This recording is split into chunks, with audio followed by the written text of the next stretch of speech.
Ma famille, en direct de Cotonou, que la paix soit sur vous.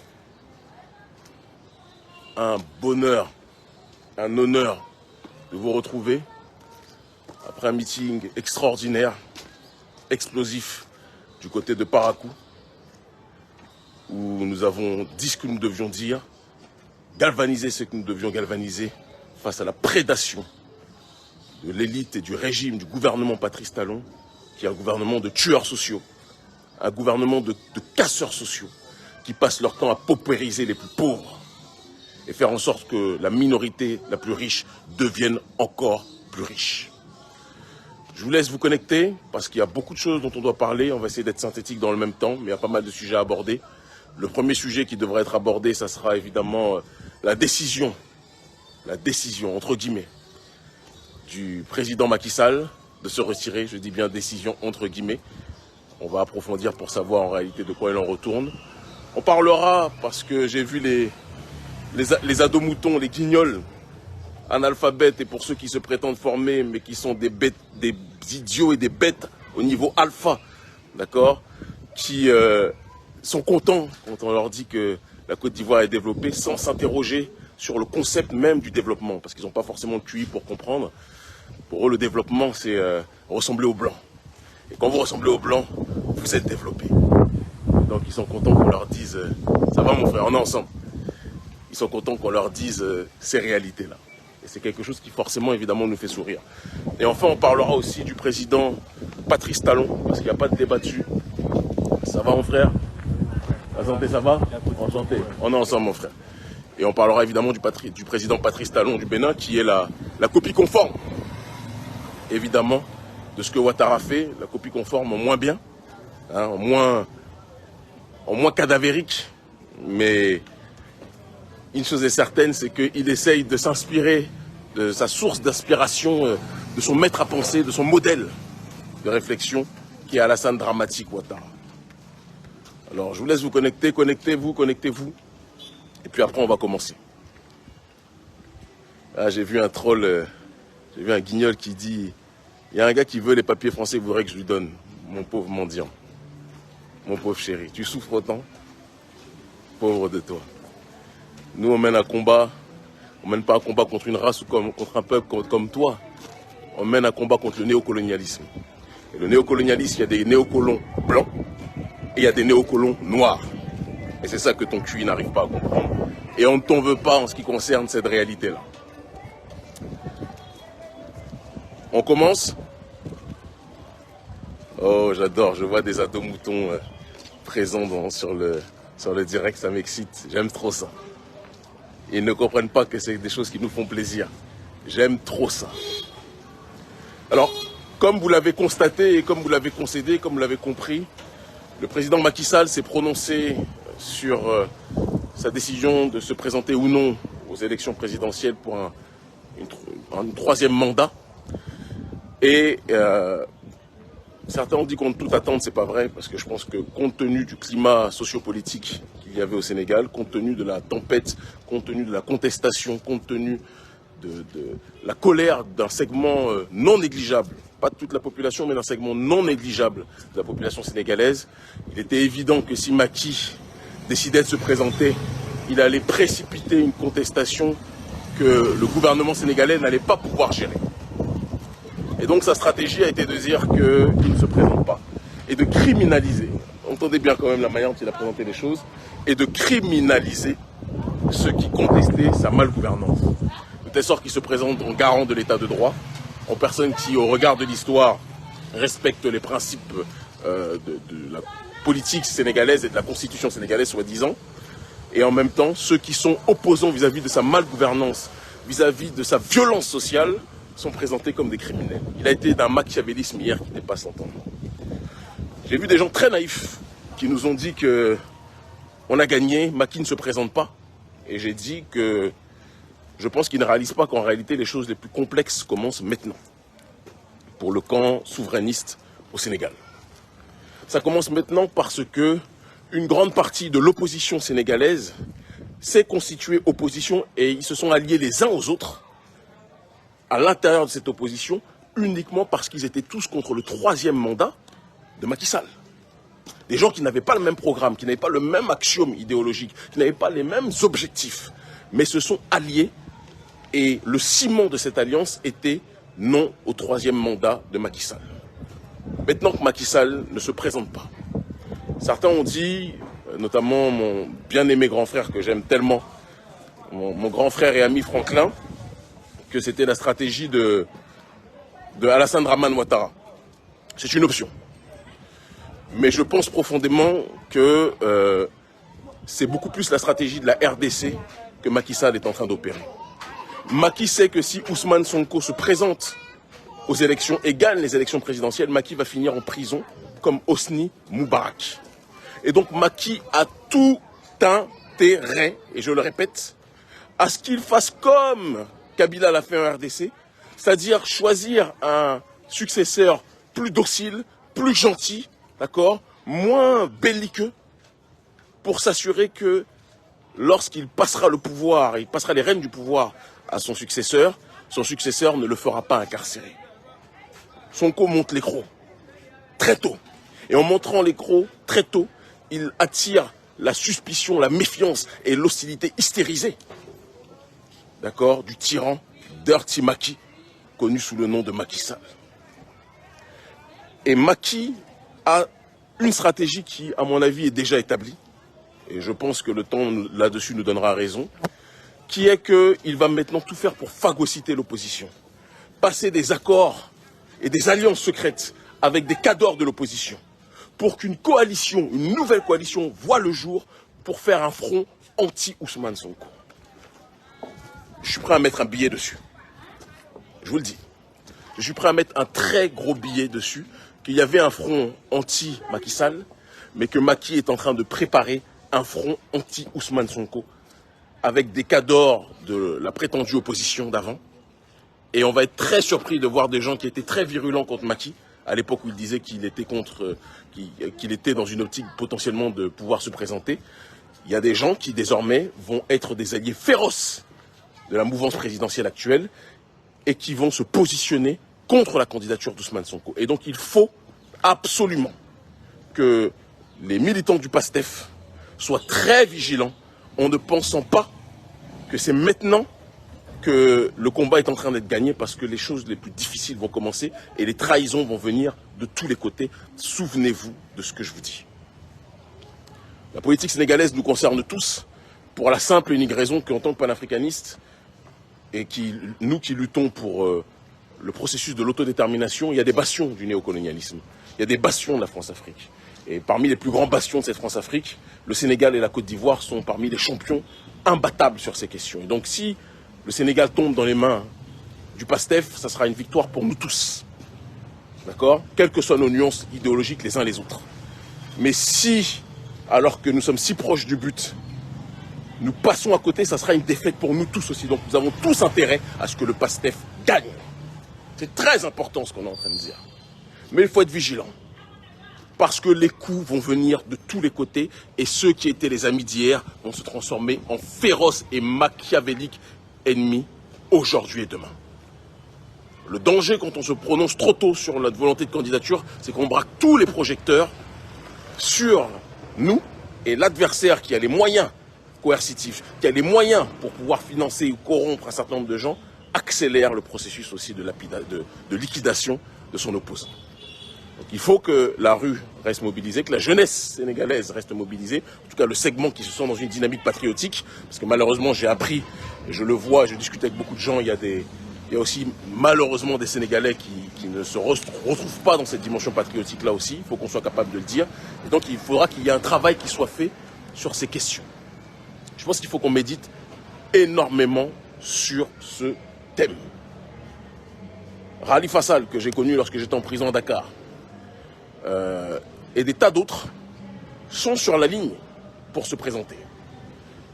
Et croyez-moi que des gens qui étaient des alliés hier peuvent être des adversaires redoutables demain, Khalifa, Karim Wade, etc., etc., etc. N'oublions pas l'histoire de la grande famille libérale, pour ne pas dire néolibérale, au Sénégal.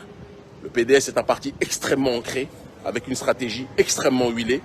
d'accord, en ce qui concerne le maillage du territoire sénégalais. Et donc il faudra faire attention à cette réalité.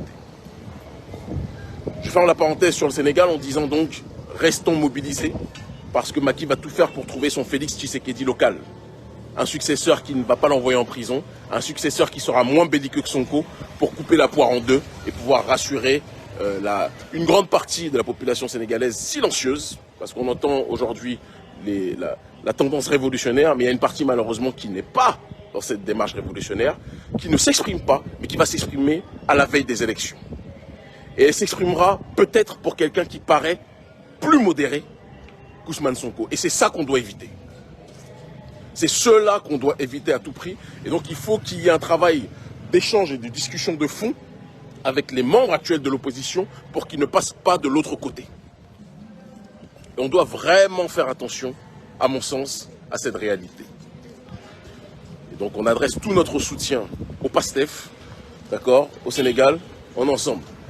Parce que la victoire du PASTEF au Sénégal, ça sera comme la victoire de notre frère Assimi au Mali, ça sera comme la victoire de nos frères du côté du Burkina Faso avec Ibrahim Traoré, tous ceux qui sont dans une logique de souveraineté, nous autres du mouvement panafricaniste, et notamment de l'organisation internationale, l'ONG Urgence panafricaniste, nous soutenons toutes ces forces, quelles qu'elles soient, et nous menons ce combat à tous les étages. Que l'on soit clair. Et on a une grosse pensée pour tous les prisonniers politiques, dont certains sont des membres de l'ONG Urgence panafricaniste, qui sont incarcérés au moment où on parle au Sénégal alors qu'ils n'ont rien fait. C'est important aussi qu'on puisse le dire. D'accord? Je ferme la parenthèse dessus. Et je viens sur une thématique qui me paraît, là encore une fois, très importante. On va parler de la Côte d'Ivoire.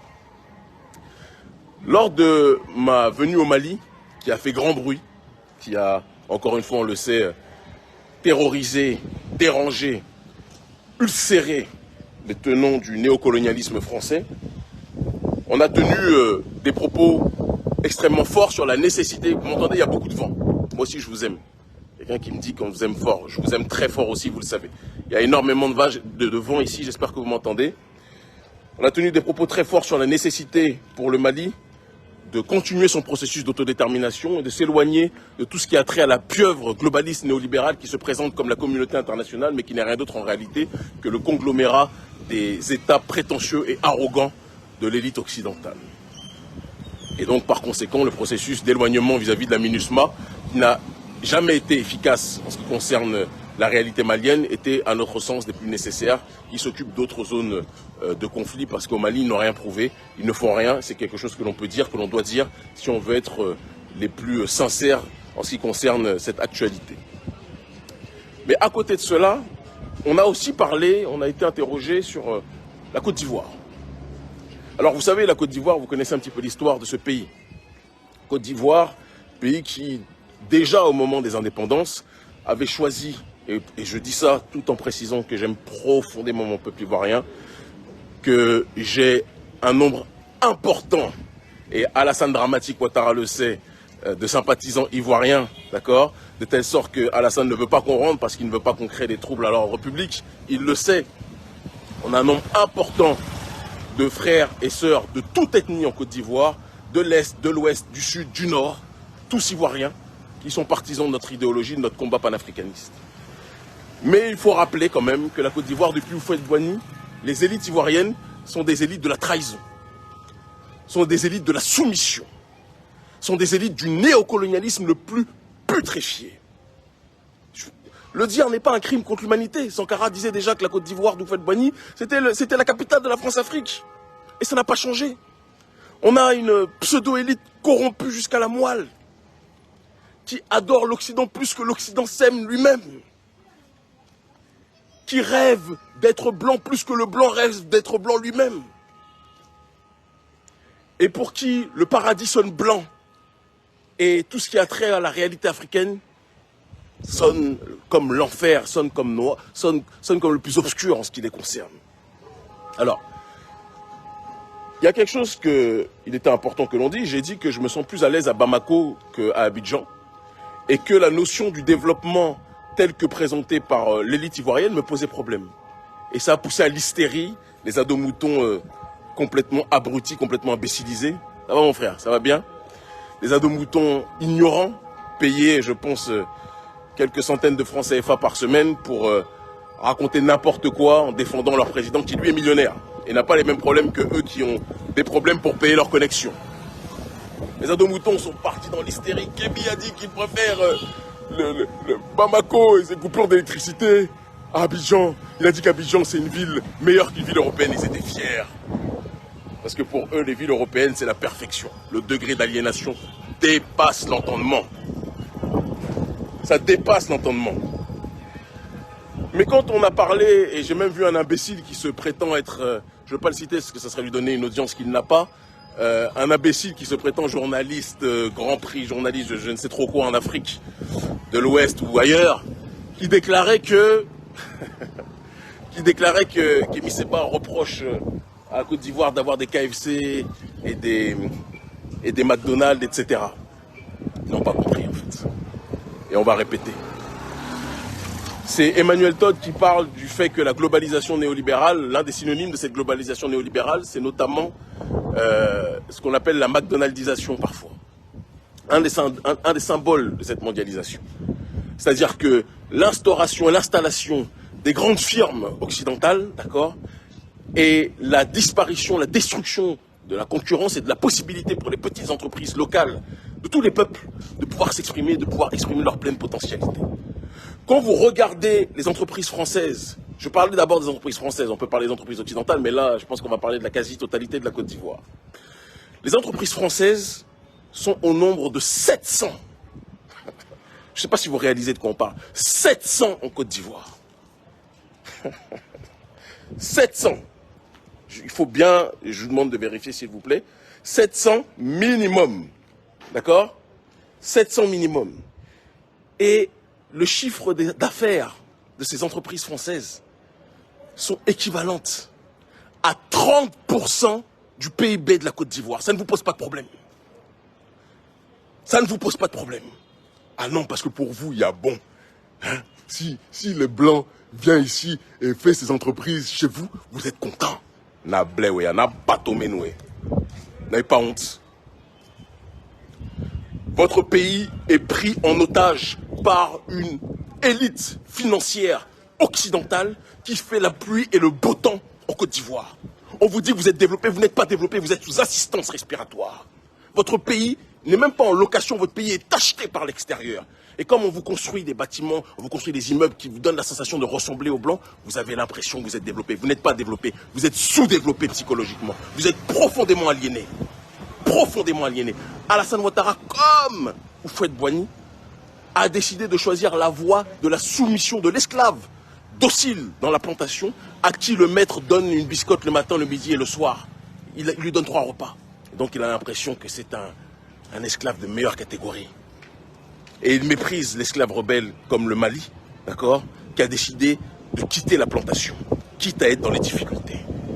Mais je le dis et je le répète, il y a des gens en Afrique, des Africains, qui préfèrent la liberté dans la difficulté que le confort dans l'esclavage, que le confort dans la servitude. 30% du PIB ivoirien, voilà ce à quoi équivaut, je ne sais pas si vous vous rendez compte, équivalent les recettes des entreprises françaises. Mais ça ne vous pose pas de problème. J'ai vu des journalistes cotorépisés, des journalistes complètement abrutis, zombifiés, qui sont fiers qu'on leur dise que quand on est à Abidjan, on a l'impression d'être dans une ville européenne. Parce que pour eux, leur standard de vie, on pourrait se dire qu'il y a plusieurs formes de développement, qu'il y a en effet une nécessité de développement infrastructurel amplifié, mais qui pourrait respecter une architecture dans une dimension africaine, qui pourrait respecter un environnement, d'accord, en adéquation avec notre ontologie. Mais non, ce n'est pas leur préoccupation. Pour eux, le paradis sonne blanc. Et donc il faut que leur ville soit l'exacte copie de ce qu'on trouve en Occident. C'est déjà pas le cas, d'accord? Ils essaient de s'en approcher. Et en effet, quand on est là-bas, on n'a pas l'impression qu'on est dans une ville africaine. Déjà, on voit que les Occidentaux font la pluie et le beau temps dans ce pays, d'accord? Que les petits commerçants, eux, sont dans des difficultés les plus terribles, parce que le prolétariat ivoirien souffre, d'accord? C'est l'élite et la bourgeoisie ivoirienne qui, dans une logique de concubinage incestueux, d'accord, avec l'oligarchie occidentale, parce que j'ai parlé tout à l'heure de 30 10% du PIB, d'accord, qui équivaut à l'ensemble des recettes des entreprises françaises. Mais on n'a pas parlé des recettes des entreprises occidentales, qui à mon avis doivent être le double, voire le triple dans ce pays. Il faut qu'on médite quand même sur cette réalité. On sait que le premier partenaire économique de la Côte d'Ivoire, ce n'est pas les autres pays africains. Ça, c'est pas leur problème. Le premier partenaire économique de la Côte d'Ivoire, c'est l'Union européenne. Et ils sont fiers. La Bléwéa. Il faut que les Africains repensent, comme le disait Thomas Sankara, le développement, dans une perspective en adéquation avec notre vision, avec notre traditionnelle vision, avec notre ontologie, d'accord, avec notre histoire. Personne ne dit qu'il faut s'engouffrer, se plaire, se complaire dans la pauvreté. Mais je respecte profondément un pays qui, parfois même, entre guillemets, pas pauvre, mais appauvri, parce qu'il a toutes les ressources, mais appauvri par le système qui veut l'empêcher de pouvoir jouir de ses ressources dès lors qu'il décide d'être libre. Je préfère quelqu'un qui se bat pour sa souveraineté et qui enclenche le processus de la reconstruction de soi, même si ça prend beaucoup plus de temps, que quelqu'un qui se complaît dans la facilité de la prostitution économique en se livrant aux investisseurs étrangers, d'accord, de telle sorte que ces investisseurs, par la suite, font un décor en façade, donnent l'impression que le pays est avancé, alors que le pays n'est rien d'autre qu'une prison dorée, une maison de prostitution, d'accord, parce que c'est de ça dont il s'agit en réalité.